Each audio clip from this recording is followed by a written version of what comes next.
Hello everyone, welcome to this lecture on engineering physics. In this lecture we are going to cover some of the problems related to Newton's ring. Okay, some of the numerical problems that are related to Newton's rings. So let's see the first question. Let's suppose we have a question. If the diameter of nth dark ring, if the diameter of nth dark ring in an arrangement is giving Newton's ring changes from 0.3 centimeters to 0.25 centimeter as a liquid is introduced between the lens and the plate. Calculate the value of refractive index of the liquid and also calculate the velocity of the light in the liquid. Velocity of light in vacuum is given as 3 into 10 to the power of 8 metre पर second. तो जैसा कि देखो इसमें question को हम ध्यान से पढ़ेंगे. सबसे पहले जब भी आप किसी क्वेश्चन को अप्रोच करते हो सबसे पहले तो देखो कि वो क्वेश्चन कौन से टॉपिक से रिलेटेड है. तो यहाँ पे हम देख रहे हैं this topic is related is Newton's ring. अब न्यूटन्स रिंग में भी बहुत सारे फॉर्मूलेज हैं मेरे पास में, तो मुझे किस फॉर्मूले को यूज करना है तो उसके लिए मैं ये देखूंगा सबसे पहले कि क्या पूछा गया है मुझे. What I have been asked to find. So I have been asked to find the calculate the refractive index of a liquid. Okay, and also calculate the velocity of the light. तो जहां तक velocity of light in the liquid की बात है, तो जैसा कि हम आप सभी लोग जानते हैं कि refractive index is equal to mu is equal to speed of light divided by speed of light in the medium. Okay, speed of light in the vacuum divided by speed of light in the medium. So if we know the refractive index we can easily find the speed. Okay, so basically Newton's ring में हम refractive index की बात कब करते हैं. Basically हम उस time पे रिफ्रैक्टिव इंडेक्स की बात करते हैं जब हमारे पास में इंस्टेड ऑफ एयर, जैसा कि हमने एक्सपेरिमेंटल सेटअप में देखा था कि we had an plano convex lens. Okay, and we have a glass plate. Okay, so basically यहां पे जो मेरा मीडियम रहता था वो क्या रहता था, एयर रहता था. ठीक है, लेकिन अगर मैं इसको किसी लिक्विड से रिप्लेस कर दूं, इस जो मीडियम है यहां पे इस मीडियम को किसी लिक्विड से रिप्लेस कर दूं, then it will have a refractive index of mu. So to calculate that we have already derived equation in the previous classes.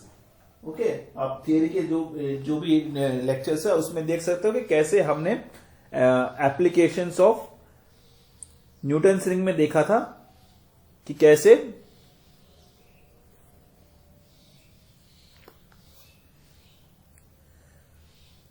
कैसे हम लोग रिफ्रैक्टिव इंडेक्स को कैलकुलेट कर सकते हैं. तो जैसे कि अगर मैं मान के चलूं कि मेरा मीडियम एयर है, for if the medium is air,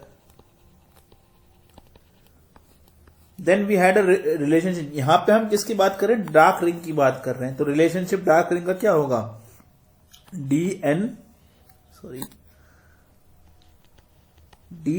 square is equal to 4n into lambda times r. क्योंकि मेरा ये मीडियम एयर है, मेरा यहां पे रिफ्रैक्टिव इंडेक्स क्या हो जाएगा,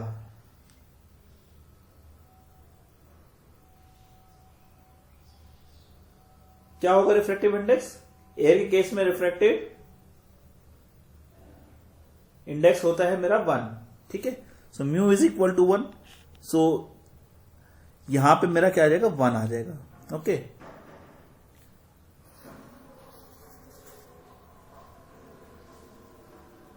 ओके, वहीं अगर मैं लिक्विड को रिप्लेस कर दूं, अगर मैं मान के चलूं कि मेरा मीडियम जो है instead of air medium is liquid, medium is liquid. Okay, then you will find your dn square will become as 4n into lambda r divided by mu. So if you have to calculate the refractive index, what you will do, you will divide the diameter in air divided by diameter in the liquid. Okay, so you will get as, let's suppose black represents the diameter in the air, diameter of the nth ring in the air. So dn of square, okay, divided by red one represents the diameter of nth ring in the when the medium is liquid. Okay, so that will be dn square. That is will be equal to mu, because 4n lambda r and 4n lambda r will get cancelled. Okay, so in the question we have already given dn in air is given as 0.3 centimeters and dn in liquid is given as 0.25 centimeters. Okay, so just substitute the values.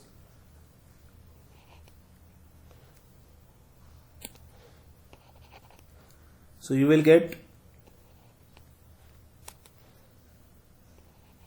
3 into 10 to the power of minus 3 meters इसका whole square divided by 2.5 into 10 to the power of minus 3 meters whole square. That will give you the value of mu. So mu will be equal to 1.44. ठीक है, ये आपका refractive index आ जाएगा. अब refractive index आपके पास में आ गया, then you can easily related mu is equal to C by V. C is given as 3 into 10 to the power 8 meter per second divided by velocity V is, we have to calculate. Already you have calculated the refractive index as to be 1.44 is equal to 3 into 10 to the power of 8 meter per second. So यहाँ से मैं mu calculate कर सकता हूँ, मतलब speed in medium calculate करेंगे हम. 3 into 10 to the power of 8 divided by 1.44. This will come out to be 2.08 into 10 to the power of 8 meter per second. Okay, this was the first question. Now second question में again हम देखते हैं, Newton rings are observed with two different media between the glass surfaces. The nth ring have the diameter as 10:7. Find the ratio of refractive indexes of two media. Basically again देखो इसमें कौन सा topic हमें पूछा है, Newton's ring, और क्या पूछा है उसमें, रिफ्रैक्टिव इंडेक्स पूछा है. तो मुझे ये देखना है कि कैसे डायमीटर और refractive index are both of them are related. तो सिंपल सी बात है कि अगर मेरे पास में कुछ भी रिफ्रैक्टिव इंडेक्स म्यू हुआ, then diameter is usually represented by dn of square. Let's say first case में it will be 4n into lambda r divided by mu 1. In the second case, जो second मीडिया है, let's say वहां पे मेरा dn square क्या हो जाएगा, 4n into lambda r by mu 2.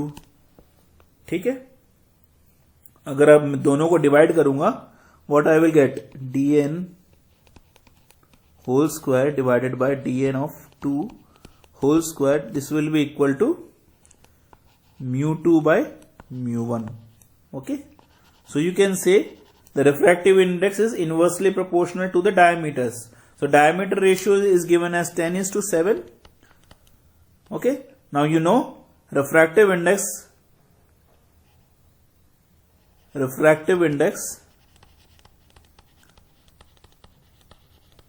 is inversely proportional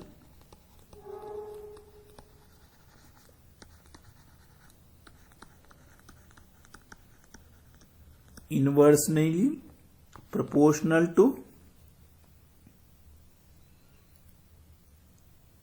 diameter square.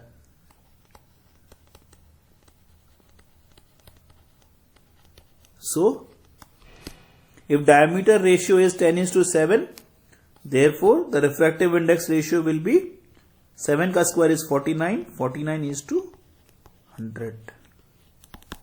Okay, so next, let's see next question. Now suppose you have been given the question, in Newton's ring experiments, the diameter of the fifth ring is reduced to half of its value after placing a liquid between the glass plate and the convex surface. Calculate the refractive index of the liquid.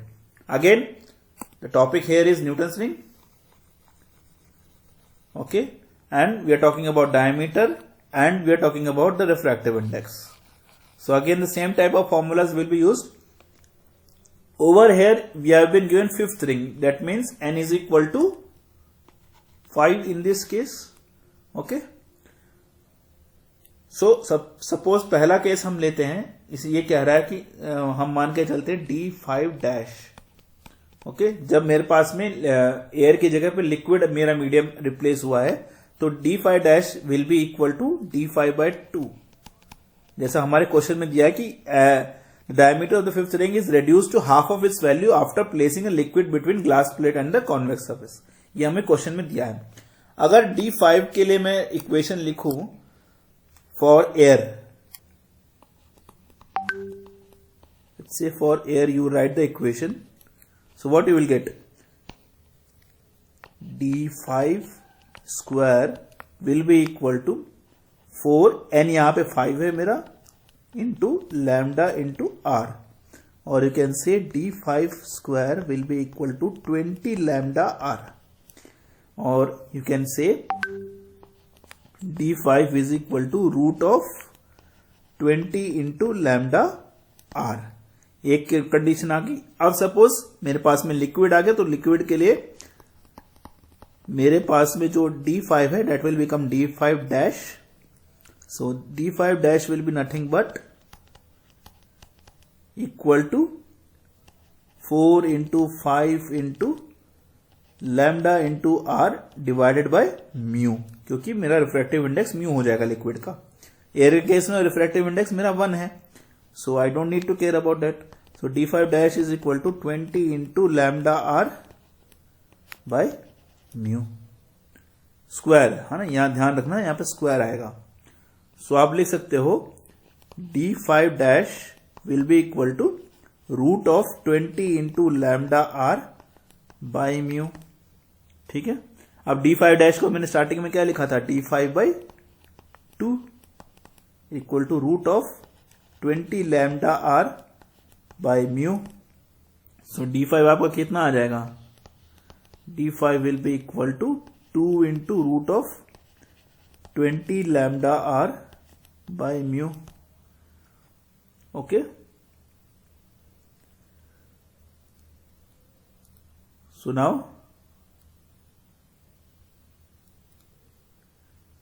you have, यहां पे भी आपका D5 है और वहां पे भी D5 है.